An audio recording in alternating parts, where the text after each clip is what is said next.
other things that you have managed, which is far beyond that. I don't know how that's hard for you to manage. Listen to the sad thing. Judah with his lust. He was filled with lust. He's looking uphill. So he could find somebody to talk to, and they would listen to them, and they would consider their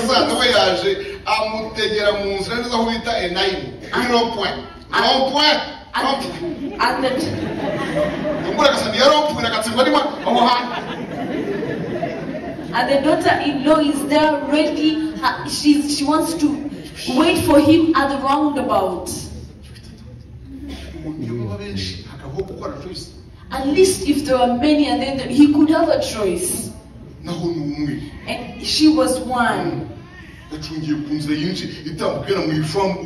She was just waiting there at a way that gets sideways to the farm. When Judah saw her, because of the mistake she has done,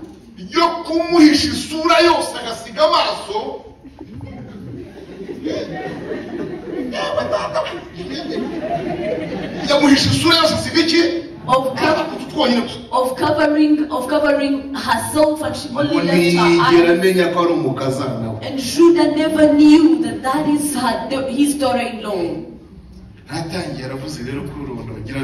And he started speaking now that people can speak. And he started quoting somebody.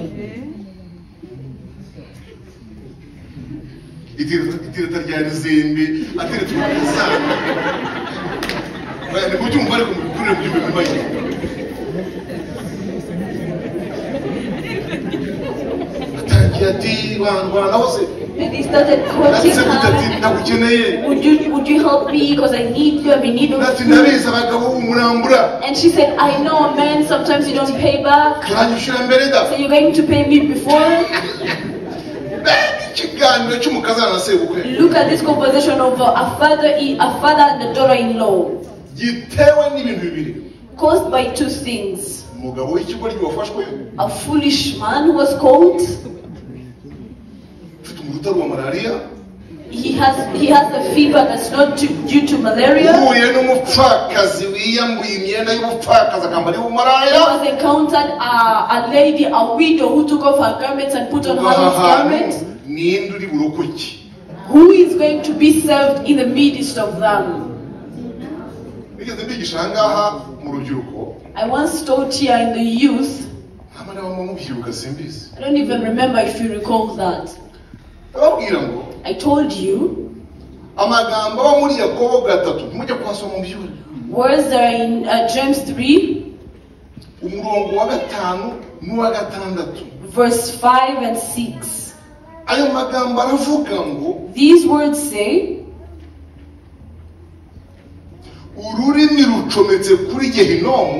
a tongue is connected to the hell, and it boosts our lust, our flesh, and the flesh boosts the body. Those three places: hell, where the tongue is plugged to, it boosts our nature, the nature boosts the flesh, and sin happens. Then I told you, that's why God requests us, if such thing has happened to you, and such kind of fire has attacked you, just as if you're having a bad smell, hold yourself. Do not speak. Do not speak.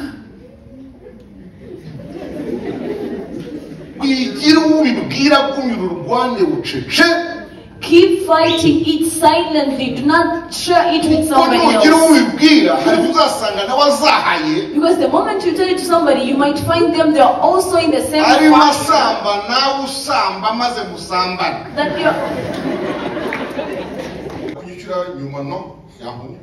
And the daughter-in-law said, no, I don't want later payments.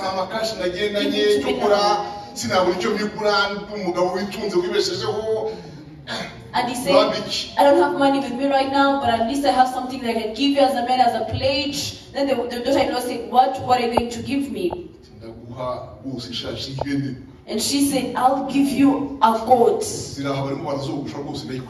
I'll give you a goat from my flock.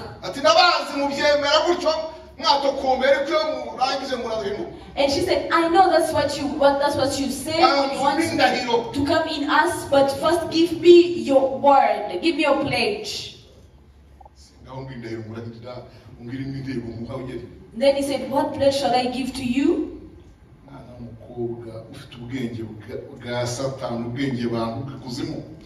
A young lady with a word wisdom. Paul wrote about it. Such wisdom does not come from God, but it comes from evil. A woman, a young lady that has no wisdom from any university. A wisdom of bad principles. One of the things that you have to know, you should know that these principles we are learning, there is a way that you set your own rules and principles in a wrong way and they're also bad. And it requires for God, before He inspires you, before He gives you whatever to build and set as rules, that He would first destroy whatever bad rules you have set before. And then He gives you the right set of rules, right principles that gives you a right direction.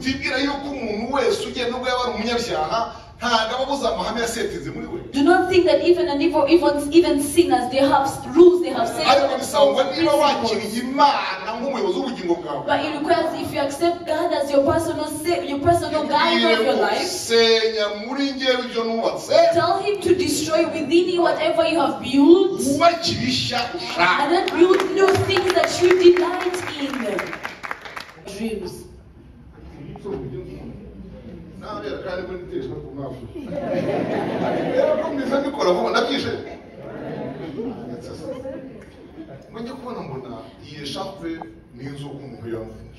During my vision, I found that this scarf is symbolized like a safer that somebody is having.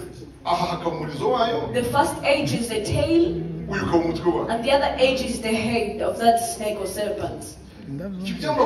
So what saddened me most? Whoever wears them, they know that that's a scarf they're wearing.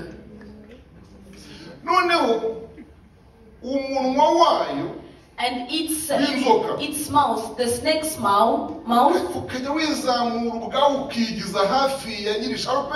it could raise itself closer to the owner of the scarf.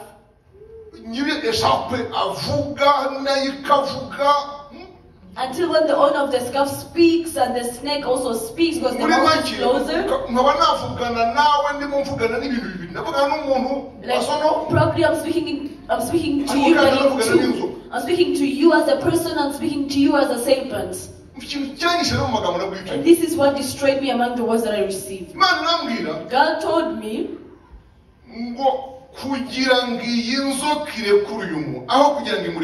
that for this snake to let go of this person, and this person to be separated from it, it's impossible. They have to die together. They'll both die together. At least I'll save the remaining. At least I'll save people that are hearing them speak, yet is the snake speaking. Brethren, you are fighting with the power that you do not know. You're fighting with the power that you do not know. power of evil seasons and evil times,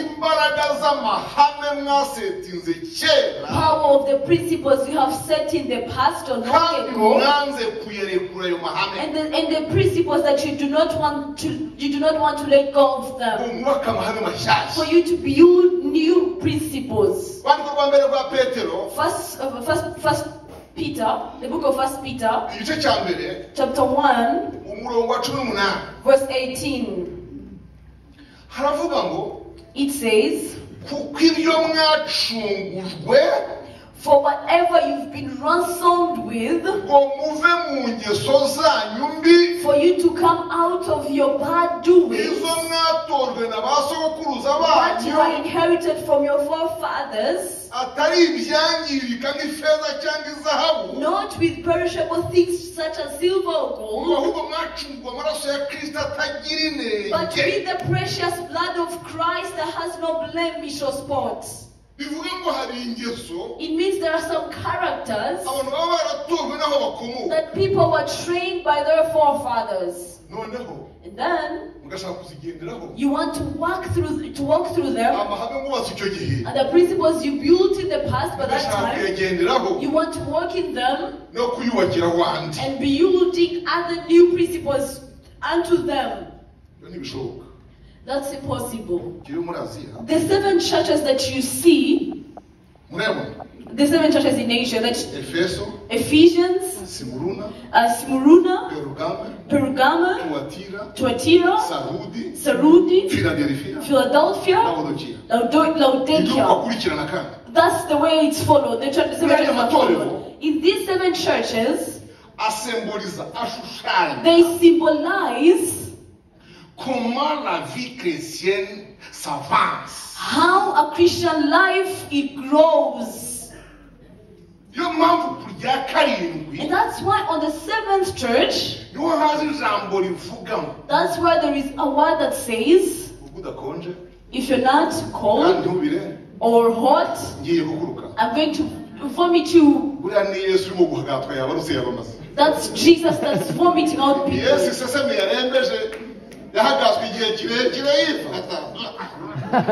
Jesus who was trying to keep it and hold it.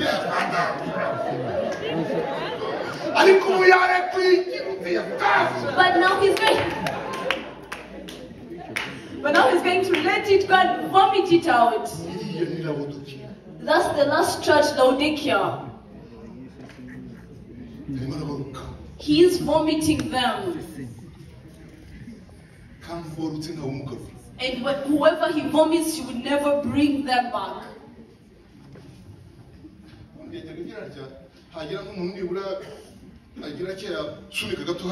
Normally he used to do this trick. Whenever he could bring somebody out of the church, at least he would go there in the cave, they will welcome them. And that one is welcomed in the tent. That place where all the gadgets used to go. That's where Jesus started in. That's where he started from.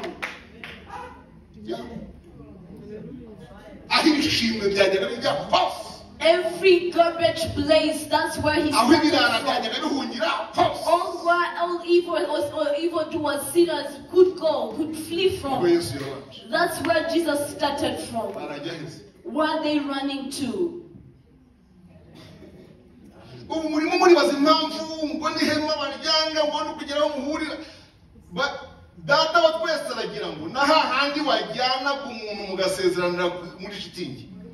You're thinking why they're even closing on the tents and whatever other meetings. The Father wants that wherever you are taking people in the tent, for you to not find any place. In 2020, I gave out a prophet. And let me see if somebody heard about it, even though it's one. I say that God wants to be with a Christian, with a believer at a personal level. God wants an individual. God wants a believer and Him only at a personal level. What does it mean? It means a believer or a Christian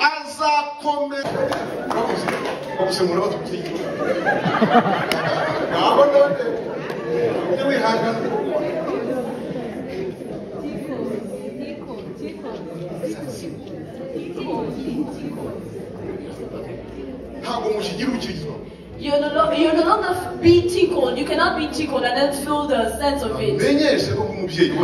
Let me tell you, like as your parents, as your father, since long ago and before me, being tickled and then you could feel or sense the feeling. It has a meaning in one's life. But now you've lost that sense of being tickled.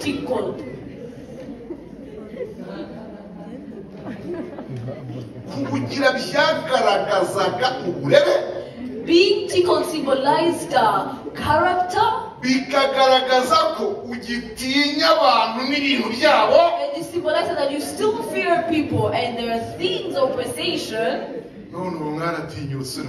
And now that you are bold enough, you no longer feel shameful. Who bewitched you? Where have you lost it? Young ladies, let's build principles.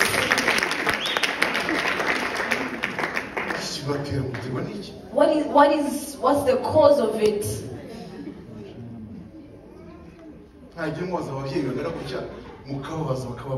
At least talk to the elders and let them tell you.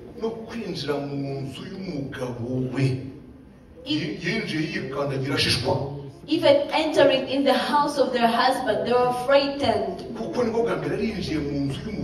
Because that was their first time entering into a man's house. Now to you, you were used. To everybody, even to the one who are even sitting if a house has no living room. If a house has no living room, where do you sit? Where do you have your discussion?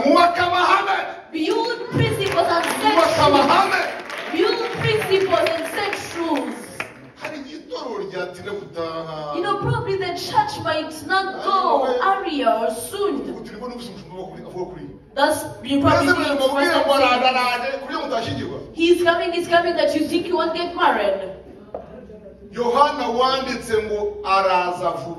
John, who wrote that he's coming soon, he died before he even returned. About Paul. He said, now to us that shall be living, we shall be transformed.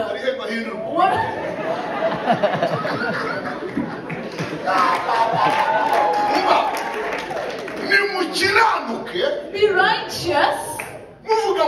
As you say, he might come soon and be gone. And whether he delays, I'll still be the mother of children. I'll still be a mother, a married Rwandan, who gives birth and raise children for the nation. That's too much indeed. Stop it from there. All these dresses that are kind of turned on one side and where are they taught from?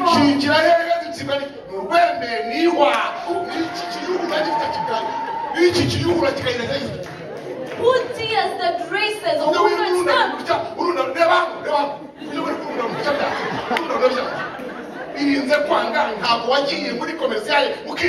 why would you pretend to cover it up as if you did not go to the shop for trying the dress out? They took all of you for trying the dresses out. Why are you trying to cover the chocolate? You even went for trying out the dress on Thursday. And the wedding.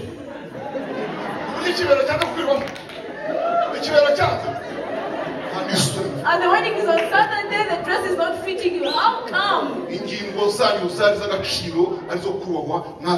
You've ruined the organs that were to be respected and honored. You're just making them like something that has no place or no market to be bought. And you still had a market, you still have somebody to desire that. You still had a market where your things could be sold or could be desired.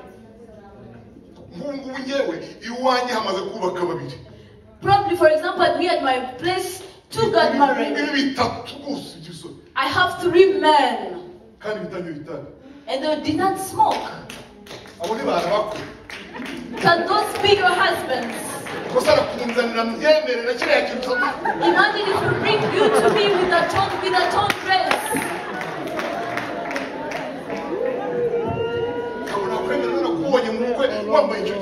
I cannot allow it if I saw you in a wedding dressed inappropriately.